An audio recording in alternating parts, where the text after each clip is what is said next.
एक गांव में एक युवा लड़का रहता था जिसका नाम अजय था। वह अपने छोटे से परिवार के साथ रहता था।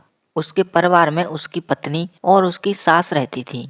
उसकी पत्नी का नाम नीलम था। नीलम की माँ भी उसी के साथ रहती थी। उनका परिवार खुशी खुशी जीवन जी रहा था। अजय अपना खेतों में काम करने जाता और उसकी पत्नी घर का काम काज करती थी और उसकी सास अपना बैठकर आराम करती थी। एक दिन एक जादूगर उस गांव में आ गया। वह जादूगर बहुत गरीब था, लेकिन वह अच्छी तरह से जादू करना जानता था, तो इसलिए वह गांव में भीख मांगने आया था। वह उस घर के पास आया और बोला, अरे कोई है क्या? मुझे कुछ खाने पीने के लिए दे दो।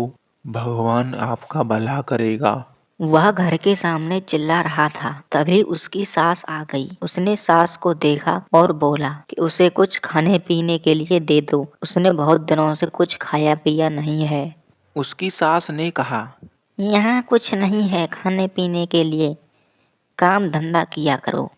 जादूगर ने यह बात जैसे ही सुनी, उसको बहुत तेज गुस्सा आया। उसने उस सास पर जादू कर दिया और सास बेहोश होकर गिर पड़ी। जादूगर वहां से तुरंत भाग गया।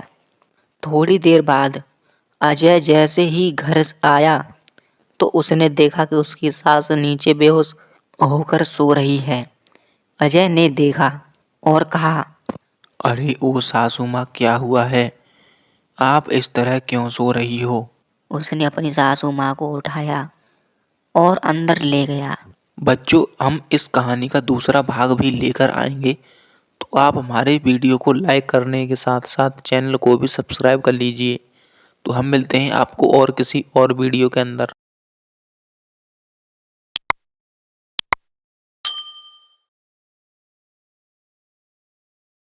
तो दोस्तों, अगर आपको वीडियो अच्छी लगी हो तो लाइक कर देना। चैनल पर अगर आप नए हो तो सब्सक्राइब कर लीजिए।